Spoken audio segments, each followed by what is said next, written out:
नमस्कार। आप सभी का स्वागत है हमारे YouTube चैनल CGG के यादों में। तो इस वीडियो में हम बाल विकास व शिक्षा शास्त्र का महत्वपूर्ण प्रश्न कवर करने वाले हैं जो एग्जाम की दृष्टि से बहुत ही महत्वपूर्ण होने वाला है। तो वीडियो में आगे बढ़ने से पहले जो लोग चैनल में नए जुड़ रहे हैं चैनल को सब्सक्राइब कर लीजिए, बेल आइकन की घंटी जरूर दबाइए ताकि हमारे अगले वीडियो का नोटिफिकेशन आपको मिल सके। चलिए तो बिना देरी के चलते हैं आज के पहले प्रश्न की ओर। पहला प्रश्न क्या दिया है देख लीजिएगा।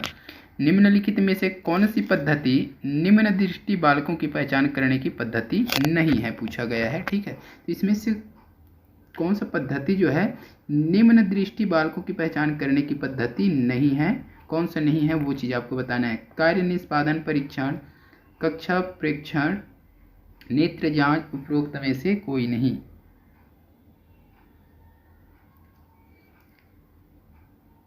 तो पद्धति बताना है जो बालकों की पहचान निम्न दृष्टि वाले बालकों की पहचान करता है वो नहीं है ये, है ना। तो कार्य निष्पादन परीक्षण, कक्षा परीक्षण, नेत्र जांच, उपरोक्त में से कोई नहीं। इसका सही आंसर हो जाएगा ऑप्शन ए हो जाएगा, कार्य निष्पादन परीक्षण। ये पद्धति नहीं है, ठीक है। बाकी कक्षा प्रेक्षण ये हो सकता है, नेत्र जांच ये भी है, ठीक है। अगला प्रश्न क्या दिया है देखेंगे।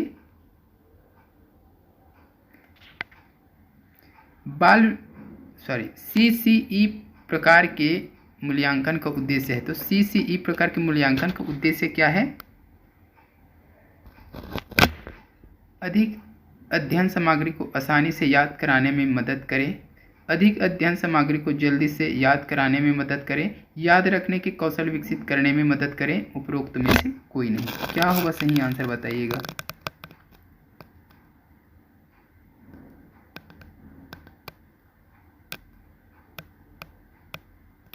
इस प्रश्न का सही आंसर हो जाएगा ऑप्शन डी हो जाएगा, उपरोक्त में से कोई नहीं, ठीक है।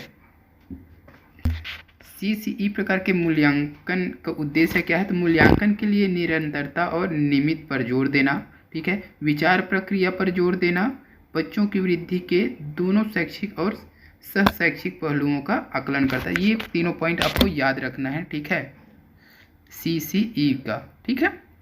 मूल्यांकन के लिए निरंतरता और नियमितता पर जोर देना, विचार प्रक्रिया पर जोर देना, और तीसरा है बच्चों की वृद्धि के दोनों शैक्षिक एवं सह शैक्षिक पहलुओं का आकलन करना। ये तीनों पॉइंट याद रखिएगा। अगला प्रश्न देखेंगे।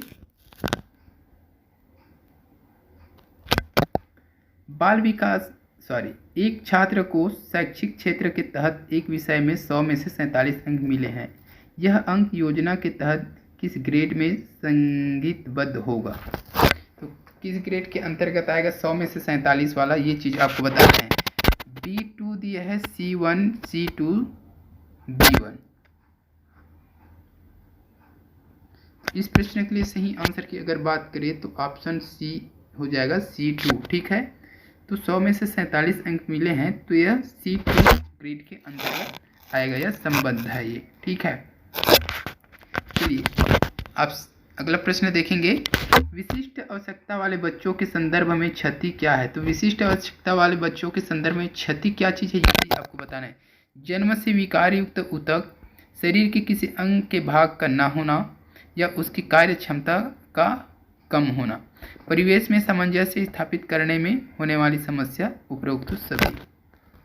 प्रश्न का सही आंसर क्या हो जाएगा दोस्तों? ऑप्शन डी सही हो जाएगा, उपयुक्त सभी हो जाएगा, ठीक है। जन्म से विकार युक्त ऊतक हो सकता है, शरीर के किसी अंग के भाग का न होना या उसकी कार्य क्षमता कम होना। शरीर के किसी भाग का न होना या वो है भी, देखना कई लोगों का पैर तो रहता है लेकिन वो कार्य क्षमता कम होता है उसका, ठीक है। हाथ भी वैसे ही रहता है, कार्य क्षमता कम होता है, ठीक है। परिवेश में सामंजस्य स्थापित करने में होने वाली समस्या, तो परिवेश जो होता है अपना सामान्य परिवेश होता है, उसमें सामंजस्य तालमेल स्थापित करने में समस्या होता है, ठीक है। तो ये उपरोक्त सभी इस प्रश्न के लिए सही आंसर हो जाएगा, ठीक है। अगला प्रश्न देख लेंगे। रूपा के आंखों की कार्निया सूख गई है और उसे दिखाई देना बंद हो गया है। आप रूपा को किस समूह के अंतर्गत रख कर कार्य करेंगे? अपंगता, क्षति, अक्षमता, सामान्य। रूपा की आंखों की कार्निया सूख गई है, मतलब दोनों आंख से है ये, ठीक है। अपंगता, क्षति, अक्षमता, सामान्य। क्या होगा इस प्रश्न के लिए सही आंसर? तो ऑप्शन ए सही हो जाएगा, अपंगता आ जाएगा दोस्तों। तो दोनों आंखें क्या है इसका, दोनों आंखों से वो देख नहीं पा रहे। रूपक है आंखों की कार्निया, मतलब दोनों आंखों की कार्निया क्या हुआ, सूख गई है, वो दिखाई या वो देख नहीं पाते। ठीक है, तो ये अपंगता के अंतर्गत आएगा। ठीक है, ऑप्शन ए सही हो जाएगा इस प्रश्न के लिए। अगला प्रश्न देखेंगे, एक आदर्श अध्यापक में पाए जाने वाला गुण है। तो एक आदर्श अध्यापक जो होता है उसमें कौन सा गुण पाया जाता है? लोकतंत्रात्मक दृष्टिकोण, बाल मनोविज्ञान का ज्ञान, विषय वस्तु पर अधिकार, उपरोक्त सभी।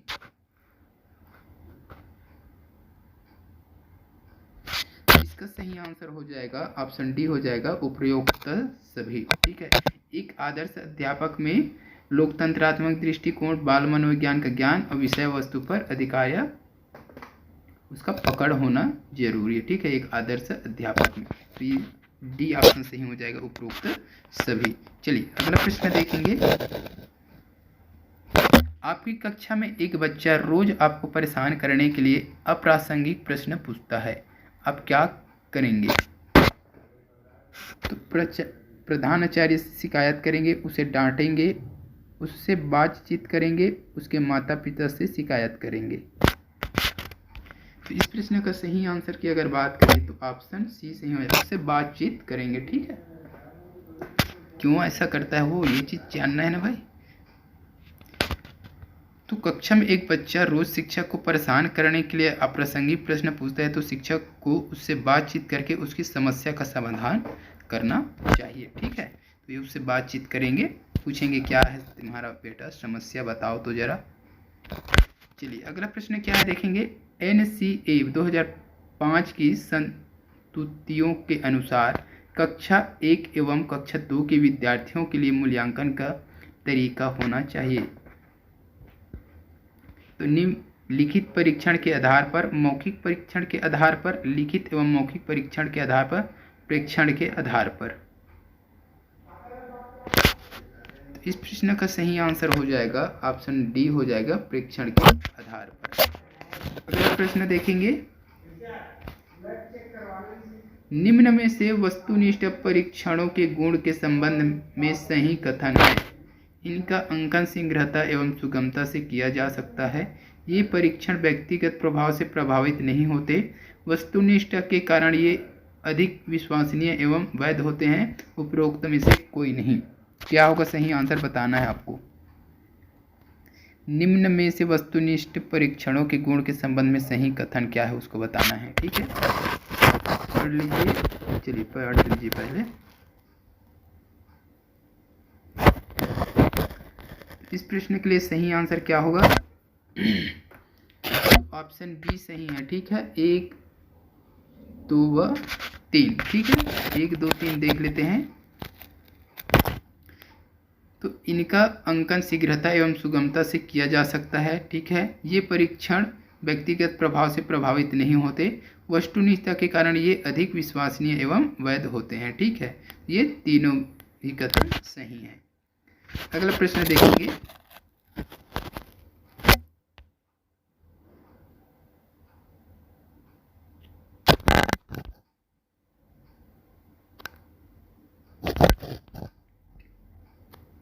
प्रभावी और स्थायी शिक्षा ग्रहण करने के लिए विद्यार्थियों के पास होना चाहिए केवल शिक्षा प्राप्त करने के अवसर, योग्यता और अभिप्रेरणा का वांछित स्तर, केवल उपयुक्त बौद्धिक स्तर, केवल सीखने की योग्यता।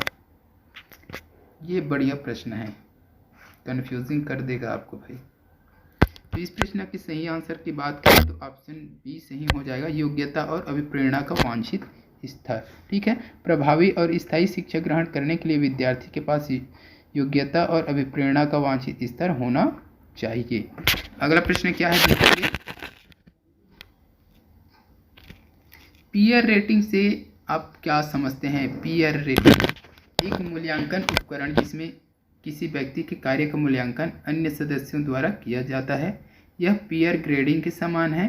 साथियों के रेटिंग कोई भी कर सकता है। कौशलों का एक कठिन मूल्यांकन। क्या होगा पीयर रेटिंग, ये चीज़ आपको बताना है। तो इसका सही आंसर क्या हो जाएगा? तो ऑप्शन ए सही हो जाएगा इसका।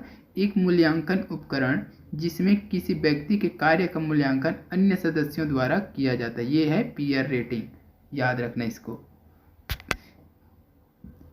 एक मूल्यांकन उपकरण है ये, ठीक है, जिसमें क्या होता है किसी व्यक्ति के कार्य का मूल्यांकन अन्य सदस्यों द्वारा किया जाता है, इसे पीयर रेटिंग कहा जाता है। अगला प्रश्न देखेंगे, किशोरावस्था में बच्चे किस प्रकार की समस्या का सामना करते हैं? किशोरावस्था में शारीरिक एवं मानसिक परिवर्तन से सामना करते हैं, अपने साथियों से समायोजन करना, अपने माता पिता से समायोजन करना, पढ़ाई संबंधी समायोजन करना। किशोरावस्था की बात हो रहा है तो ऑप्शन क्या आ जाएगा देख लीजिएगा। इसका सही आंसर हो जाएगा ऑप्शन डी हो जाएगा, पढ़ाई संबंधी समायोजन। ठीक है, किशोर अवस्था में बच्चे जो है पढ़ाई संबंधी समायोजन करने की समस्या का सामना करते हैं, ये उसके लिए समस्या हो जाता है। ठीक है, तो किशोर अवस्था की एज क्या है? तो 11 वर्ष से अधिक माना गया है। ठीक है, इस अवस्था में बालक सामान्यतः शारीरिक और मानसिक रूप से कठिनाइयां महसूस करता है, इस चीज़ को याद रखिएगा। अगला प्रश्न क्या है बताइएगा। प्रोजेक्ट विधि से संबंधित कौन सा कथन सही है? प्रोजेक्ट विधि से संबंधित कौन सा कथन सही है उसको बताना है। अनुभव द्वारा सीखना, शिक्षक एक सुविधादाता के रूप में, समस्या समाधान, उपयुक्त सभी। तो इस प्रश्न का सही आंसर हो जाएगा ऑप्शन डी हो जाएगा, उपयुक्त सभी। ठीक है, प्रोजेक्ट विधि से संबंधित कथन सही है। अनुभव द्वारा सीखना ये भी है, शिक्षक एक सुविधादाता के रूप में है ये भी सही है, समस्या समाधान ये भी सही है। ठीक है, तो किलपैट्रिक के शब्दों में प्रोजेक्ट वह उद्देश्यपूर्ण कार्य है जो संलग्नता के साथ सामाजिक वातावरण में किया जाता है। ठीक है, प्रश्न देखेंगे, विशेष कठिनाइयों, मानसिक स्वास्थ्य के मुद्दों, विशिष्ट अक्षमताओं, शारीरिक या विकासात्मक वाले विद्यार्थियों की शिक्षा पद्धति और अभ्यास का वर्णन करने के लिए सामान्यतः किस शब्द का प्रयोग किया जाता है? एकीकृत शिक्षा, विकलांगों के लिए शिक्षा, समावेशी शिक्षा, विशेष शिक्षा। प्रश्न को अच्छे से देख लीजिए। विशेष कठिनाइयों है ना, मानसिक स्वास्थ्य के मुद्दे, विशिष्ट अक्षमताओं वाले विद्यार्थियों की शिक्षा पद्धति और अभ्यास का वर्णन करने के लिए सामान्यतः किस शब्द का प्रयोग किया जाता है? इस प्रश्न का सही आंसर क्या हो जाएगा? ऑप्शन बी हो जाएगा, विशेष शिक्षा कहा जाता है। ठीक है, विशेष शिक्षा कहा जाता है। अगला प्रश्न देखेंगे जो कि इस वीडियो का लास्ट प्रश्न है दोस्तों। एनी सुलिवन जिन्होंने हेलन केलर के ट्यूटर के रूप में कार्य किया, किससे पीड़ित थी? तो एनी सुलिवन कौन है? हेलन केलर था, उसके ट्यूटर के रूप में कार्य किया है। ये किससे पीड़ित थी? ये चीज हड्डी रोग, विकलांगता, भाषाई दोष या मंदता, मानसिक मंदता, दृश्य हानि। तो इसका सही आंसर हो जाएगा ऑप्शन डी हो जाएगा, दृश्य हानि। ठीक है, तो इस वीडियो में बस इतना ही। वीडियो अच्छी लगी तो वीडियो को लाइक कर दीजिएगा, शेयर कर दीजिएगा। चैनल में नए हैं तो चैनल को सब्सक्राइब कीजिएगा। जल्द मिलते हैं इसी प्रकार के अगली वीडियो के साथ, तब तक के लिए वंदे मातरम, जय हिंद।